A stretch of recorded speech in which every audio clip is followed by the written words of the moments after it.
പാവങ്ങളുടെ ചോര കുടിച്ചും പണത്തിന് ലക്ഷ്യം വെച്ചിട്ട് പച്ചക്ക് കീറി മുറിച്ച് ഒരാളെ ജീവിതം തകർത്ത് പണം ഉണ്ടാക്കുന്ന കേരളത്തിലൊരു വ്യക്തി. ഇപ്പം നമ്മൾ അധികം കേട്ടുകൊണ്ടിരിക്കുന്ന ഒരു വാർത്ത, ഉണ്ടായിസം കളിച്ച് ഒരു പാവം ചെക്കനെ ഒരുപാട് പേരെത്തിട്ട് അടിച്ച് കൊല്ലാനാക്കിയത് നിങ്ങൾ എല്ലാവരും ആ ന്യൂസ് കണ്ടതാണ്. അതിന് പുറമെ എല്ലാവർക്കും മനസ്സിലായ ഒരു കാര്യമുണ്ട്, ഇവൻ സാധാരണക്കാരനല്ല, ഒരുപാട് കേസുകളിലെ പ്രതിയാണെന്നും കുറ്റവാളിയാണെന്നും എല്ലാവരും അറിയാൻ വൈകിപ്പോയി. കൊടും ക്രിമിനലാണ് എന്ന് ഇന്ന് അറിയാൻ സാധിച്ചു. കാരണം നിരവധി കേസിലെ പ്രതിയും കൂടിയാണ് ഈ പറയുന്ന ആൾ. ഇത്രയും വലിയ ക്രിമിനലിന്റെ മുഖംമുടി അഴിഞ്ഞ് വീണെന്ന് തന്നെ പറയാം. നമുക്ക് ഒരുപാട് കേസുകൾ ഉണ്ടെന്ന് ഒക്കെ ഞങ്ങൾക്ക് അറിയാൻ ലേറ്റ് ആയിപ്പോയല്ലേ. വാർത്തകൾ ഇഷ്ടം പോലെ വന്നിട്ടുണ്ട്. അതിലൊരു പോസ്റ്റർ ഇങ്ങനെയാണ്: യൂട്യൂബർ കൊടും ക്രിമിനൽ, പരാതിക്കാരനെ മർദ്ദിക്കുന്ന ദൃശ്യം, ജനം CCTVക്ക്. ഇതെല്ലാവരും കണ്ടിട്ടുണ്ടാവും. അപ്ഡേറ്റ് ഇപ്പോൾ കുറേ ദിവസമായിട്ട് ഇതന്നെയാണ് സോഷ്യൽ മീഡിയയിൽ വരുന്നത്. ഖാദർ ഒളിവിലാണ്. പിന്നെ അതേപോലെ തന്നെ ഖാദർ ഇപ്പോൾ അവസാനമായിട്ട് ഒരു വീഡിയോ ഇട്ടിട്ടുണ്ടായിരുന്നു. ബാംഗ്ലൂർ എവിടെ സൈഡ് നിന്നിട്ടാണ് ഒളിവിലാണ് അങ്ങനെ ഇങ്ങനെയെന്ന് പറഞ്ഞിട്ട് വാർത്ത വായിക്കുന്നവന് ഇതെന്ത് പറ്റി?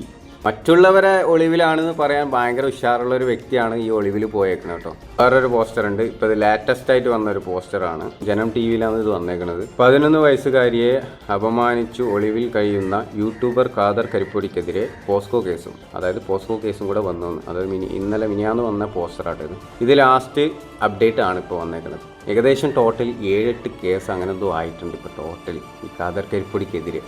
എന്താണെന്ന് അറിയില്ല, എന്താവും നമുക്കറിയില്ല. ഞാൻ ഇപ്പം ഈ കാണിച്ച പോസ്റ്ററിന് അതായത് ഖാദറിൻ്റെ ഒരു ഫ്രണ്ട് കുറച്ച് കാര്യങ്ങൾ പറയാനുണ്ടായി.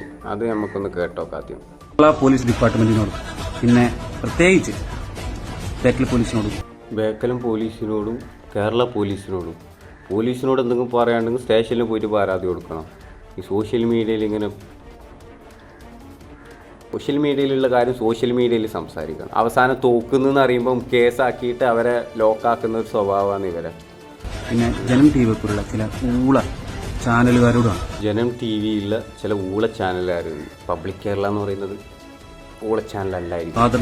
ഒരുപാട് കാലമായിട്ട് നമ്മൾ കൊണ്ടു നടക്കുന്ന ഒരു കേസാണ്. ഒരുപാട് കാലമായിട്ട് കൊണ്ടു നടക്കുന്ന കേസാണ്. മീറ്റിങ്ങൊക്കെ തന്നെ പണി. ഇങ്ങനെ എല്ലാവരും ദ്രോഹിക്കുക, മറ്റുള്ളവരെ ചോര കുടിക്കുക, പൈസ ഉണ്ടാക്കുക, മറ്റുള്ളവരെ എങ്ങനെ ദ്രോഹിക്കാൻ പറ്റും, പാവങ്ങളെല്ലാവരും ഇല്ലാത്ത കഥകൾ പറഞ്ഞിട്ട് അവരെ നശിപ്പിച്ച്, അവരെ ജീവിതം നശിപ്പിച്ച് ഇവർക്ക് പൈസ ഉണ്ടാക്കുക, ഇവർ നല്ല രീതിയിൽ ജീവിക്കുക. ഇതാണ് ഇവരെ സ്വഭാവം. അടിപൊളി.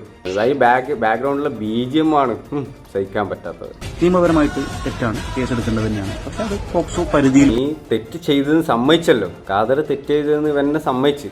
അപ്പോൾ എന്തായാലും ഒന്നും പറഞ്ഞിട്ട് കാര്യമില്ല മുത്ത. ഇങ്ങനെയുള്ള ക്രിമിനലിനെ സേഫാക്കാൻ വേണ്ടിയിട്ടൊന്ന് സംസാരിച്ചിട്ട് 6-7 കേസൊക്കെ ആയിട്ട് ഇങ്ങനെ നടന്ന് അങ്ങനത്തെ ഒരു ഫ്രണ്ടിനെ ഇങ്ങനെ വെളുപ്പിക്കാനും ഉളുപ്പില്ല വൈ. കർമ്മ എന്ന് പറയുന്ന സാധനം ഉണ്ടല്ലോ, അതിങ്ങനെ റൗണ്ടപ്പായി വരും. എന്തായാലും ഈ ഒളിവിൽ പറയുമ്പോൾ ചിരി വരുന്നത്, ഒളിവിൽ ചിരി വരുന്നത്, ചിരി. എന്തായാലും എല്ലാം തെളിയട്ടെ. നമുക്ക് പിന്നീട് അടുത്ത വീഡിയോയുമായി വരാം. അതുവരേക്കും ബൈ.